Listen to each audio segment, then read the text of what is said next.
আজকের ভিডিওটিতে geological time scale বা ভূতাত্ত্বিক সময় সারণী সম্পর্কে আলোচনা করব। তো ভূতাত্ত্বিক সময় সারণী আমাদের পৃথিবীর প্রায় 4.6 বিলিয়ন বছরের ইতিহাসকে ধারাবাহিকভাবে বিভক্ত করার একটি বৈজ্ঞানিক কাঠামো। আর এটি পৃথিবীর ভূত্বকের গঠন, জলবায়ুর পরিবর্তন, জীবের উদ্ভব, অবলুপ্তি এবং বিভিন্ন ভূতাত্ত্বিক ঘটনার ভিত্তিতে এই সময় সারণীটি তৈরি করা হয়েছে। এবারেতে এই যে সময় সারণী আছে, এর কতগুলো প্রধান বিভাজন বা বিভাগ আছে, সেগুলোকে আমাদেরকে জানতে হবে। তো প্রথমেতে আসি, দেখো, মহাযুগ, যাকে ইংরেজিতে ইয়ন বলা হয়। তো এটা হচ্ছে এই ভূতাত্ত্বিক সময় সারণীর সবচেয়ে বড় সময় ভাগ। আর পৃথিবীর ইতিহাসে কয়েকটি মহাযুগ, যেমন হচ্ছে হেডিয়ান, আর্কিয়ান, প্রোটেরোজোয়িক আর ফ্যানেরোজোয়িক এ বিভক্ত। মানে আমাদের পৃথিবীর যে 4.6 বিলিয়ন বছরের যে জিওলজিক্যাল টাইম স্কেল তৈরি করা হয়েছে, সেই টাইম স্কেলেতে মানে চারটে বড় মহাযুগ আছে। এই চারটে বড় মহাযুগ হচ্ছে এই হেডিয়ান, আর্কিয়ান, প্রোটেরোজোয়িক আর ফ্যানেরোজোয়িক। আর এই প্রতিটি মহাযুগ হচ্ছে এই লক্ষ লক্ষ বছরের পরিবর্তনকে সূচিত করে।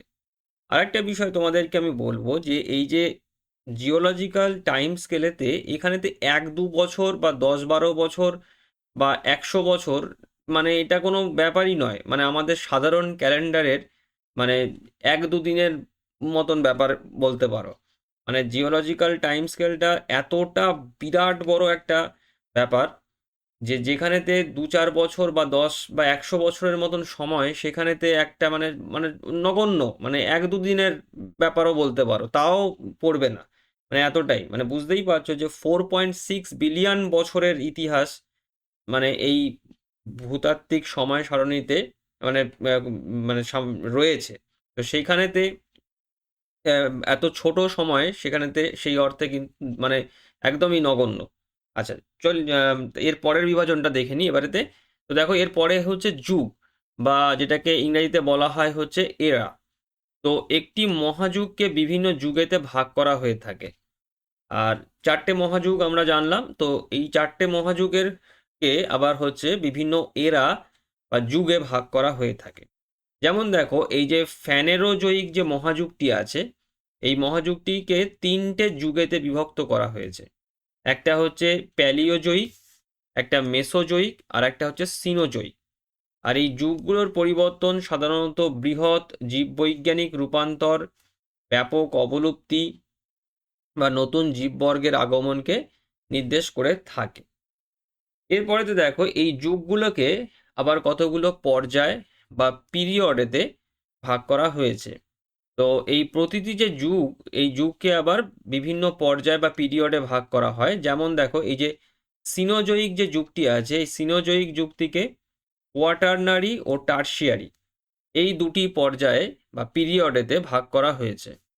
আর এই পর্যায়গুলি জীব প্রজাতির পরিবর্তন, নতুন প্রজাতির আবির্ভাব, জলবায়ুর পরিবর্তন, ভূগাঠনিক ঘটনার ভিত্তিতে নির্ধারিত হয়ে থাকে।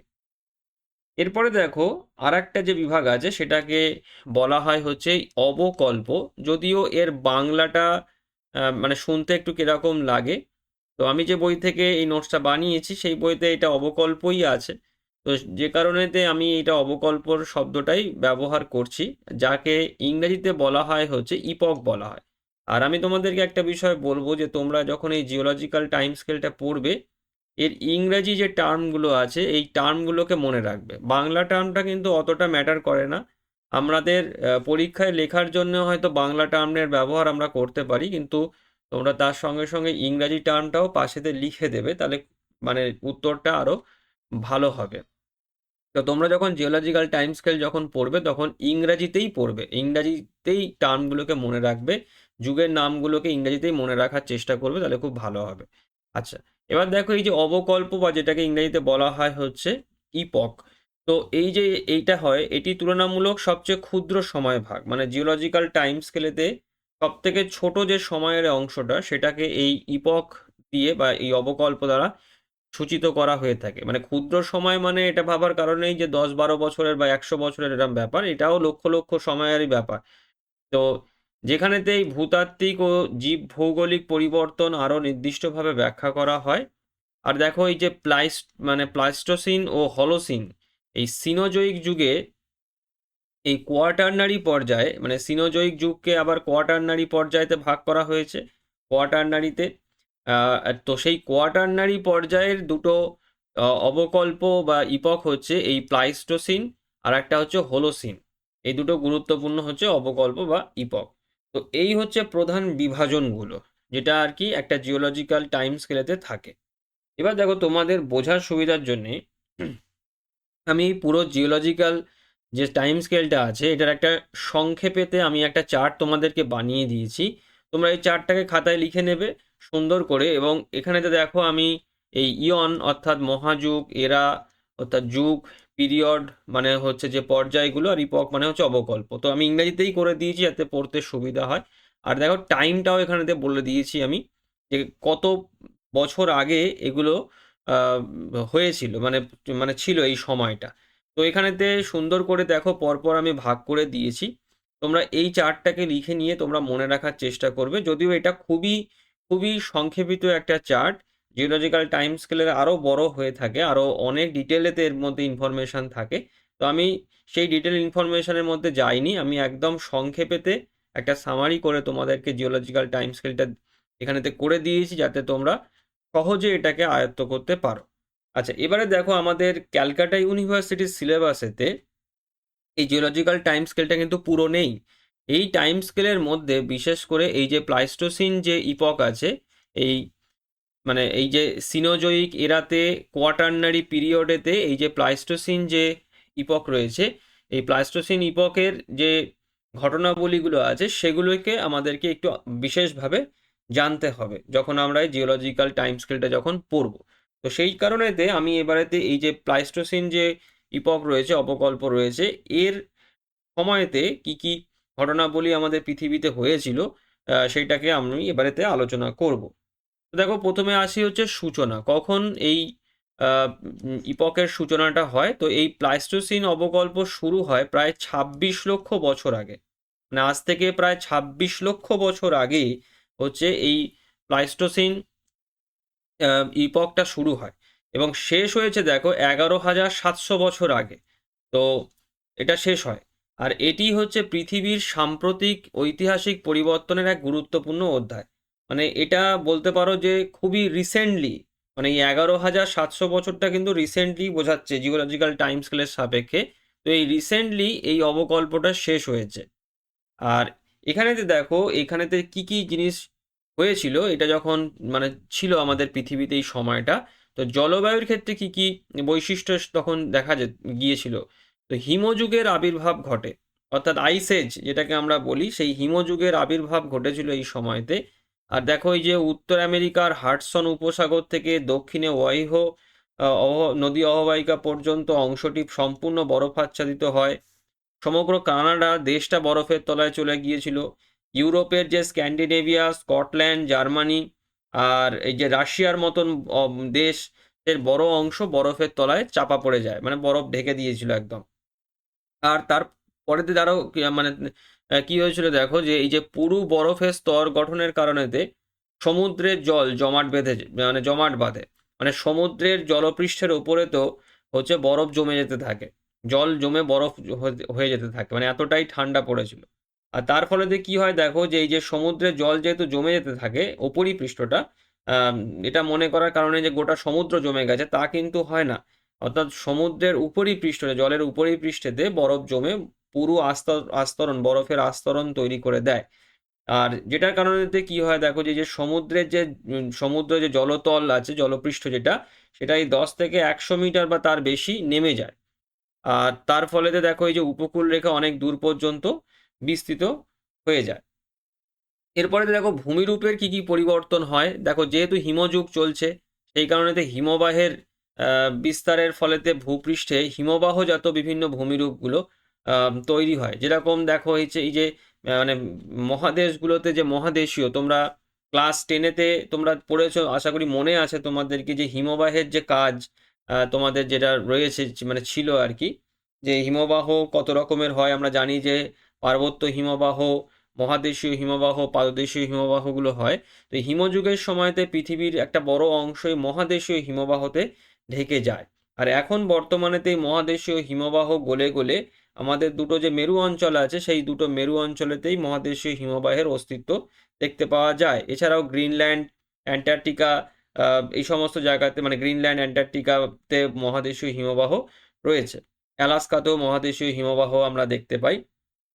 তো এই যে মহাদেশীয় হিমবাহ ঢেকে যাওয়ার কারণেতে মূলত কি হয়, মহাদেশীয় হিমবাহ বা পার্বত্য হিমবাহগুলো আরো আহ, বিস্তার লাভ করে। তো তার ফলেতে হিমবাহজাত যে সমস্ত ভূমিরূপ যেগুলো হয় আর কি, তো তার মধ্যে যে সমস্ত ভূমিরূপগুলো খুবই উল্লেখযোগ্য, যেমন দেখো ইউ আকৃতির উপত্যকা পার্বত্য হিমবাহতে তৈরি হয়। এবার বহির্দৌত সমভূমি, গ্রাবরেখা মতন যে সমস্ত ভূমিরূপগুলো, সেই ভূমিরূপগুলো তৈরি হতে থাকে। আর তারপরে দেখো পরে যখন আস্তে আস্তে বরফ গলে যায়, অনেক যখন উষ্ণ যুগ আসতে থাকে, যখন বরফ গলতে থাকে বা তাপমাত্রা যখন একটু একটু করে যখন ইয়ে হয়, বাড়তে থাকে, তখন বরফ গলে যাওয়ার দরুন কি হচ্ছে, জলপ্রবাহ সৃষ্টি হয়, যা থেকে নদী খাত গঠন করে এবং পুরনো নদীপথ পরিবর্তন করে, কারণ নদীগুলোতে জলের পরিমাণটা বেড়ে যেতে থাকে, যে কারণেতে নদীর গতিপথও পরিবর্তন হতে দেখা যায়। তো মূলত এই সময়টাতে হচ্ছে এই হিমবাহের বিস্তার, বা মানে হিমযুগ এবং হিমবাহের বিস্তার তাই সব থেকে বেশি দেখতে পাওয়া যায়, মানে দেখতে পাওয়া গিয়েছিল বলবো, কারণ এটা তো হয়ে গেছে। এরপরে আসছি, দেখো জীব বৈচিত্র্যের ক্ষেত্রে কি কি আম, চোখে মানে দেখা গিয়েছিল এই সময়তে। এই বৃহৎ স্তন্যপ্রায়ী প্রাণীর আধিক্য, এই যে ম্যামথ হাতি, যে তোমরা নিশ্চয়ই ছবিতে দেখেছো, যে যে ম্যামথ গায়ে বিশাল মানে লোম থাকতো, যে সমস্ত লোম থাকার কারণটা হচ্ছে ঠান্ডার সময়তে এরা থাকতো, হিমযুগের সময়তে এরা পৃথিবী দাপিয়ে বেরিয়েছে। তো যে কারণেতে হচ্ছে এদের গায়েতে বড় বড় লোম থাকতো, তো ঠান্ডার থেকে বাঁচার জন্য। এছাড়াও এই যে মাস্টোডন, সাইবার টুথ ক্যাট, মানে যে টাইগার, দেখবে যে মানে সেই বড় দাঁতওয়ালা, মানে যে আহ, বাঘের যে ক্যানাইন দাঁত এখন যেরকম হয়, তার থেকে এই সময়তে ক্যানাইন দাঁত আরো বড় ছিল। তো সেই সাইবার টুথ ক্যাট বা টাইগার যেটা, তাদের অস্তিত্ব ছিল এখানেতে। এখন তো আর নেই, এখন এরা সব বিলুপ্ত হয়ে গিয়েছে। তো তারপরে জায়ান্ট, এই গ্রাউন্ড স্লথ প্রভৃতি বৃহৎ যে সমস্ত প্রাণী ছিল, এই সমস্ত প্রাণীর ব্যাপকভাবে এই মানে বিস্তার লাভ ঘটেছিল।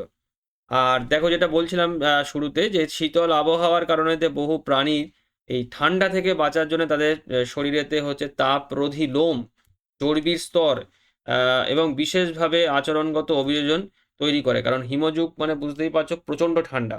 তো সেই ঠান্ডা থেকে নিজেদেরকে বাঁচানোর জন্যে হচ্ছে তাদের গায়ে বড় বড় লোম থাকতো। তোমরা ম্যামথ হাতির ছবি দেখলেই বুঝতে পারবে যে কতটা লোম থাকতো সেই সমস্ত হাতিতে। এখনকার হাতির গায়েতে কিন্তু সেইভাবে লোম কিন্তু নেই। আহ, তো যে কারণেতে ম্যামথ হাতির গায়েতে সেই লোম ছিল, বড় বড় লোম। আচ্ছা, তারপরে দেখো পরেরটা যেটা রয়েছে, যেটা সব থেকে গুরুত্বপূর্ণ এই প্লাইস্টোসিন ইপকেতে, সেটা হচ্ছে মানুষের বিবর্তন। মানে আমরা যারা হোমোসেপিয়েন্স, তারা এবং তাদের পূর্বপুরুষদের পৃথিবীতে আবির্ভাব ঘটে হচ্ছে এই সময়তেই।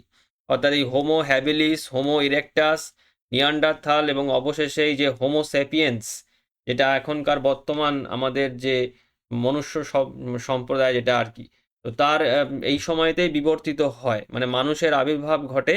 এবং তারপরেতে আস্তে আস্তে এই হোমো হ্যাবিলিস থেকে হোমো ইরেকটাস, নিয়ান্ডারথাল এবং সবশেষে এই বিবর্তনের পথ ধরে হচ্ছে হোমো সেপিয়েন্সেতে বিবর্তিত হয়। আর সেই সময়তে মানুষ কি করতো, শিকার এবং খাদ্য সংগ্রহ করত, আর বিশেষ করে দলবদ্ধভাবে বসবাস করত।